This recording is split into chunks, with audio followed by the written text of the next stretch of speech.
We will begin our opening remarks, beginning with Congressman Sean Patrick Maloney. Congressman. Thanks, Frank. Thanks. Thank you. It's harder than it looks. Give me a round of applause. You can clap for Frank. Well, good morning. It is wonderful to be with you all. I believe this is my 12th time appearing before the Dutchess chamber. So thank you for hosting us, and thank you for breakfast. And it's wonderful to have my family here this morning. I don't always get to see my family on the trail. So thank you guys for being here. Thank you to Phil for taking this journey with me. This is harder than it looks. It is not an easy thing to run for office in 2016 in the United States of America. You should give this man a hand just for showing up and putting his hat in the ring. It is not fun all the time. So I came here 4 years ago and asked you for your support. I came here 2 years ago and asked you to renew my 2-year contract, and you did that. Thank you for that. It's been the honor of my life to serve you in Congress. I think it's fair for you to ask what I've been doing with that 2-year contract you gave me. When I stood here 2 years ago, I reported to you that I had passed 3 bipartisan bills through the House of Representatives and the Senate, and they had been signed into law. That was pretty good for a freshman in the minority.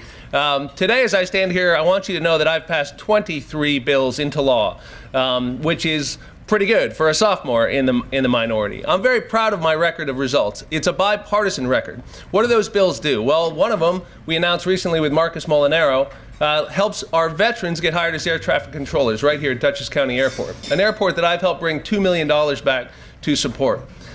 But my work doesn't start with legislation, although legislation is important. It involves working across the aisle with people like Rob Rollison, who I supported, crossing party lines to do so because I believed he was the best candidate for mayor. It means getting resources to that mayor, and we've brought 14 new firefighters and police officers to the city of Poughkeepsie in my short time in Congress. That means we're going to have a safer city. That means we're going to save somebody's life. That's what happens when you work across the aisle.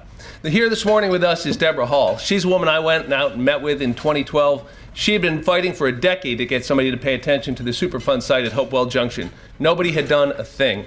Well, today we have secured $12 million.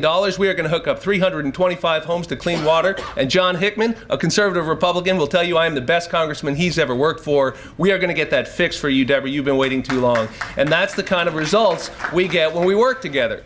And I've been working with other people across the aisle, like Congressman Chris Gibson, to pass the most important Lyme disease legislation that's ever been written for the Hudson Valley. Look, I don't come from money. I don't come from a political family. You know, my dad sold insurance in a one-room office above the town library in the little town I grew up with. My mom typed the letters. I think about guys like my dad and guys running small businesses every day I go to Congress. We need to keep your taxes low. We need to keep the regulations light. We need to grow this economy better than ever. But it also means working together, and we need to fight less and do more. So if you give me 2 more years in Washington, that's just what I'm going to keep doing. Thank you very much, and I look forward to taking your questions. Thank you, Congressman. Please welcome Mr. Phil Oliva. Thank you. Sean, do any Democrats support you? Geez, there's a lot of Republicans. It's great to be here. I appreciate all the sponsors. I will say that this is a forum. It's not technically a debate. That's fine, because last night I had a drag-out debate with my wife because my 8-month-old is popping 5 teeth, and every hour is you get them, no, you get them. So I'm exhausted, but I'm excited to be here. Thank you for the opportunity. I think, you know, as I go around the district, a lot of people, I'll be very honest with you, they're not happy with the presidential nominees that we have. But to a person, it seems to me, Democrat, Republican, Independent, they don't like the direction in our country. If you look at the national debt, it's doubled in the last 8 years. 21,000 new regulations, it's a record in the last 8 years. 1.7 economic growth in the last 8 years. It's the worst since World War II. We can do much better. Now people say, well, the economy's growing. It's not growing enough to get the 49% of recent college graduates that are either unemployed or underemployed, the 94 million Americans out of the workforce. I was at Ebenezer Baptist Church a couple weekends ago, and this woman was in tears saying that her hours are cut from 40 hours to 20 hours, and she's a single mom.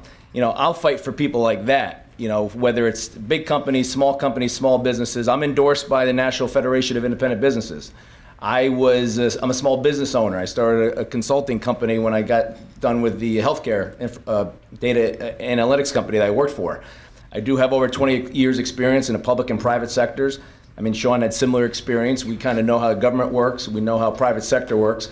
we got to bring it together. I was speaking to a gentleman in Warwick. He owns a coffee shop, and I said, his name was Tom Torres. I said, Tom, you know, government should be a partner. He's like, I don't want you to be a partner. He goes, I want government off my back. I think you could do both. I think we got to get government a little bit off the back of a lot of you folks who are job creators, but where we can help, we should help. And there's a lot of ways the government can help. Yes, it's through tax reform, regulatory reform, local infrastructure investment. You know, I've been doing it. I've done it. I worked for a congressman, you know, some of you might know, Congressman John Sweeney. He represented a portion of Dutchess. Back then, it was a lot easier to bring in federal funds. He was on the Appropriations Committee. We brought in millions of dollars for Route 9, for Hyde Park, for the Culinary Arts Institute. We got $10 million for water and sewer that was able to get up in Saratoga County. The AMD chip fabrication became today the Global Foundries, which you know locally here. We beat out Dresden, Germany. Now what I did at the time was get local people involved, get them convinced that we can do this, sign off on it before we were even chosen. And then what we did was get the federal dollars from Washington. I'll go down to Washington and I'll fight for that. I'll fight to get government off the back, be a partner where we can be a partner. And I'll go what I do, you know, now, whether I talk to teachers, doctors, business people, just everyday folks. How can I help as a congressman? What can I do? And I'll look to partner with all of you. And I thank for the opportunity. Look forward to your questions. Thank you.